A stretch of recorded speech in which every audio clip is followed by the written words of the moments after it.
दोस्तों, बिहार की राजनीति सिर्फ विकास के वादों और जाति के समीकरणों तक सीमित नहीं है। यहाँ एक और दुनिया है जो सत्ता के इन उजले गलियारों के समानांतर चलती है। एक ऐसी दुनिया जहां नाम ही पहचान है और विरासत की गारंटी भी, जहां बंदूक और बैलेट बॉक्स के बीच की लकीर अक्सर धुंधली हो जाती है, सरकार किसी की भी हो। लालू के जंगल राज की चर्चा तो लगातार आपने विगत 3 महीने में या 20 साल के नीतीश के सुशासन में सुनी होगी। लेकिन क्या नीतीश के 20 साल के राज में वो बाहुबल समाप्त हो गया?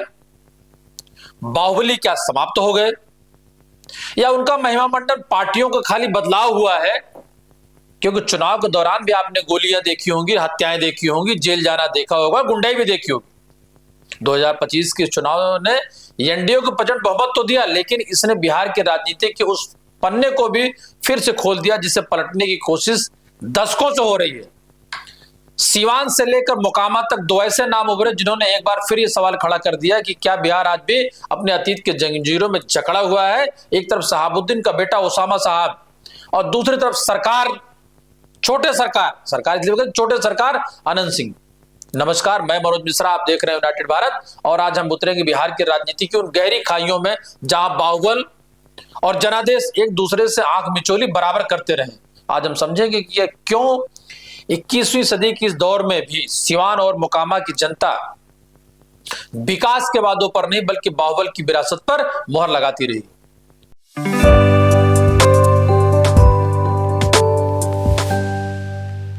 चलिए, सबसे पहले चलते हैं सिवान, एक ऐसा जिला जिसका नाम लेते ही एक ही चेहरा जहन में आता है, मोहम्मद शहाबुद्दीन। एक ऐसा नाम जो खौफ और सियासत का पर्याय बन चुक गया था। शहाबुद्दीन को अब इस दुनिया में नहीं रहे, लेकिन 2025 के चुनाव में के परिणाम ने, मतलब जहां एक तरफ प्रचंड जीत,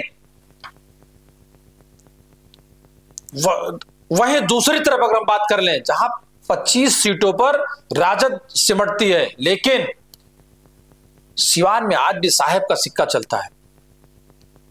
रघुनाथपुर सीट से जब लालू यादव को आरजेडी ने शहाबुद्दीन के बेटे ओसामा साहब को टिकट दिया तो ये सिर्फ एक उम्मीदवार का चयन नहीं था, ये एक सोची समझी रणनीति थी, राजनीति थी आरजेडी की। शहाबुद्दीन के परिवार का आज भी सिवान में एक विशाल वोट बैंक कंट्रोल करता है। मित्रों, जहां 26 राउंड की गिनती के बाद ओसामा साहब ने जेडीयू के उम्मीदवारों को 9000 से ज्यादा वोटों से हरा दिया, लेकिन ये जीत जितनी सीधी दिखती उतनी सीधी है नहीं। ओसामा की कैंपेन बहुत दिलचस्प थी। उन्होंने बड़ी बड़ी रैलियां नहीं की, लंबे चौड़े भाषण नहीं दिए, बस एक बार तेजस्वी यादव के लिए मंच पर आए और अपने पिता की विरासत की दुआई दी। उनकी पूरी कैंपेन साइलेंट थी, खामोशी से प्रचार। आरजेडी के कार्यकर्ता घर घर जाकर सिर्फ एक ही बात कहते थे कि साहब के बेटे को जिताना है। जहां उम्मीदवार का नाम ओसामा नहीं बल्कि शहाबुद्दीन का बेटा था। यह जीत 4 स्तंभों पर खड़ी थी। पहला, पिता की विरासत, शहाबुद्दीन का नाम और उनका बनाया हुआ सामाजिक नेटवर्क। दूसरा, आरजेडी संगठन, आरजेडी का मजबूत एमवाई मुस्लिम यादव समीकरण, जिसने रघुनाथपुर के 68,000 मुस्लिम वोटों को पूरी तरह से ओसामा के समक्ष में एकजुट कर दिया। तीसरा, वो युवा चेहरा, सोशल मीडिया पर ओसामा को एक नया युवा चेहरे के रूप में पेश किया गया जिसने युवा वोटरों को आकर्षित तो किया। और वो चौथा चेहरा या चौथी बात, विपक्ष की नाकामी, बीजेपी और जेडीयू जहां प्रचंड जीत और जंगल राज पर लगातार वार करते रहे, आपराधिक गतिविधियों का उनका डर तो दिखाया, लेकिन शहाबुद्दीन के बेटे या शहाबुद्दीन की वो जमीन या उसका जो नैरेटिव वोट में तब्दील हुआ, उसको रोक पाने में असफल है। कई स्थानीय लोगों का मानना था कि शहाबुद्दीन के दौर में अपराध भले ही था, लेकिन एक तरह का आर्डर भी था। उनके बेटे से भी वही उम्मीदें थी। अब सबसे बड़ा सवाल यह है, क्या ओसामा साहब जो सिवान के नए सुल्तान कहे जा रहे हैं, अपने पिता की परछाई से बाहर निकल पाएंगे, या वो विकास और कानून के राज की राजनीति करेंगे, या सिवान में एक बार फिर उसी पुराने दौर को लौट कर लेके आएंगे? ये जीत एक नए अध्याय की शुरुआत है, लेकिन इस अध्याय की पटकथा अभी लिखी जानी बाकी है।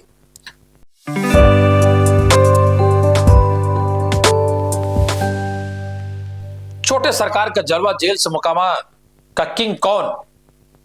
अब सिवान से चलते हैं पटना जिले के मोकामा, एक ऐसे इलाका जिसकी जमीन जितनी उपजाऊ है उसकी सियासत ही उतनी खून रक्त रंजित चरित्र भी है उसका। यहां भी एक ही नाम का दबदबा है, वो अनंत सिंह, जिन्हें लोग छोटे सरकार के नाम से जानते हैं। 2025 को चुनाव अनंत सिंह के लिए सबसे बहुत मुश्किल माना जा रहा था। वो हत्या के एक ऐसे मामले में जेल बंद थे जिनके विरोधी दुलार चंद यादव कि चुनाव के बीच में आपने उनकी हत्या हुई, उसको आपने देखा। आरोप प्रत्यारोप देखिए, लोगों का उस पर बदला लेने जैसी बात, या ये कहीं इमोशनल या उस तरीके की बातों को जिस तरीके से, और रातों रात उस पर दबाव बनाकर शासन की गिरफ्तारी, यानी चुनाव आयोग द्वारा उस समय शासन ने अनंत सिंह के साथ उनके काफी लोगों को गिरफ्तार भी किया और लग रहा था कि इस बार छोटे सरकार का किला ढह जाएगा। लेकिन जब नतीजे आए तो सारे अनुमान, सारे क्या धरे के धरे रह गए। अनंत सिंह ने जेल में रहते हुए अपने प्रतिद्वंदी और एक और बाहुबली सूरज भान की पत्नी बीड़ा देवी को 28,000 से ज्यादा अंतर से हराया। लेकिन ये कैसे हुआ? एक आदमी जिस पर 28 से ज्यादा आपराधिक मामले दर्ज हो, जेल में बंद हो, इतनी आसानी से चुनावी जीत कैसे? इसका जवाब मोकामा की सामाजिक और राजनीतिक बनावट में छिपा है, जिसमें पहला कारण है जाति का गणित। मोकामा भूमियार बहुल इलाका है और आनंद सिंह इस जाति के सबसे बड़े और निर्विवाद नेता माने जाते हैं, बाहुबली हैं। और दिलचस्प बात है कि उनके प्रतिद्वंदा बीड़ा देवी जो भूमियारी हैं, लेकिन जनता की वफादारी छोटे सरकार के साथ ज्यादा निकली। दूसरा, रॉबिन हुड वाली छवि अनंत सिंह ने बड़ी चालाकी से अपनी बना रखी है। वो भले ही बड़े बड़े अपराधों में शामिल हो, लेकिन अपने इलाके के लोगों के लिए वो मसीहा भी हैं। वो गरीबों की मदद करते हैं, शादियों में कन्यादान करते हैं, लोगों के छोटे मोटे झगड़े अपनी अदालत में सुलझाते हैं। तीसरा, राजनीतिक संरक्षण नीतीश कुमार के साथ उनका गठबंधन उनकी राजनीतिक वैधता का एक बहुत बड़ा सोर्स भी रहा है। जेडीयू का साथ मिलने से उन्हें एक मानने का तमगा मिल जाता है, जो उनके, क्योंकि अगर आप पहचान के बारे में देख लें तो नीतीश कुमार की पहचान एक सुशासन बाबू की, उनके आपराधिक रिकॉर्ड पर पर्दा डाल देता है। और चौथा, शहादत का नैरेटिव उनके समर्थक उनकी गिरफ्तारी को एक राजनीतिक साजिश बताते हैं। उन्हें एक ऐसे नायक के रूप में पेश किया जाता है जिसे दुश्मन सरकार परेशान कर रही है।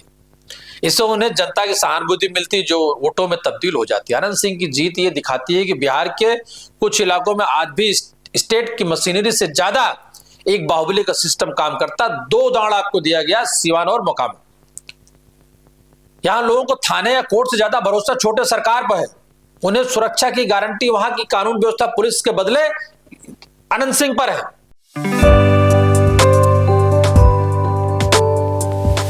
जिस बात को लेकर के लालू के जंगल राज को आपने देखा होगा, लगातार रैलियों में अंत तक वोट पड़ते पड़ते से जंगल राज की वापसी का डर था।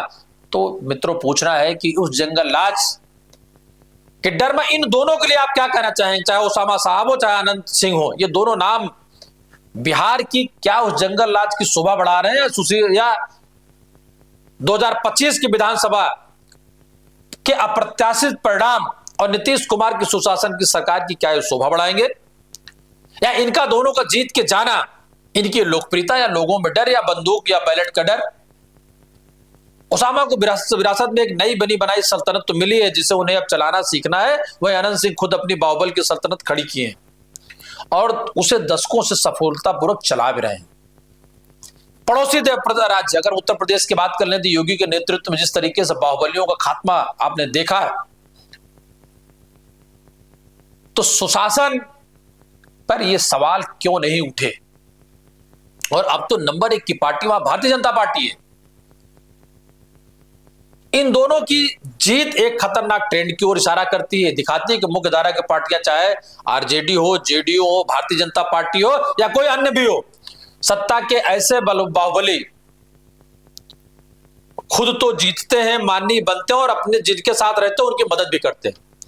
वो विकास और सुशासन की बातें तो करती है, लेकिन चुनाव जीतने के लिए उन्हें इन्हीं विनिंग कैंडिडेट्स की जरूरत भी पड़ती है, भले ही उनका दामन कितना भी दागदार हो, कितना भी काला धब्बा हो।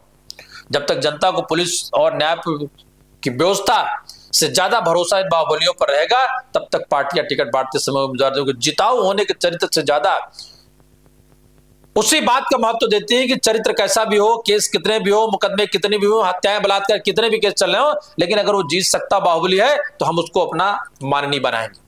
चरित्र से ज्यादा महत्व है सिवान और मोकामा की ऐसी कहानियां जो दोहराई जाती रहेंगी। अब देखना है कि ये नई पीढ़ी के बाहुबली बिहार को किस दिशा में ले जाते हैं। क्या वो अपने अतीत को छोड़कर विकास की राजनीति करेंगे या बिहार को एक बार फिर बंदूक और बैलेट के इस अंतहीन गठजोड़ में उलझकर ले जाएंगे या उलझा कर ले जाएंगे, इसका जवाब भविष्य के घर में है। लेकिन 2025 के नतीजों ने बहस का एक नया दरवाजा जरूर खोल दिया है मित्रों, जहां एक तरफ तीसरे एंगल को लेकर के 3 साल की पदयात्रा और घर घर दरवाजे तक जाकर के बिहार की राजनीति के बदलने की बात प्रशांत किशोर करते रहे, लेकिन अंततः जब परिणाम आया तो विपक्ष और लालू का जंगल राज या महागठबंधन ध्वस्त हुआ और एनडीए गठबंधन की इतनी प्रचंड जीत में वो सवाल कहां चले गए। बिहार बिहारी, बिहारी अस्मिता, जंगल राज, गुंडई, बैलेट, लूट, हत्याकार से बाहर निकालकर रोजगार और बिहारियों को सम्मान, पलायन की चिंता, ये सवाल क्या गर्द में चले गए। इस पर फिर से धूल होने पड़ने वाली है।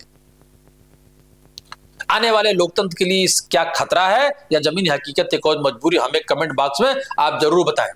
अब मित्रों एक बात कहना चाहेंगे, मैं बार बार ये बात कहता हूं कि आपका शेयर, आपका सब्सक्रिप्शन, आपका देखा जाना ही यूनाइटेड भारत टीम का एक बहुत बड़ा प्रोत्साहन है। इसको आप बनाए रखें। नमस्कार, धन्यवाद।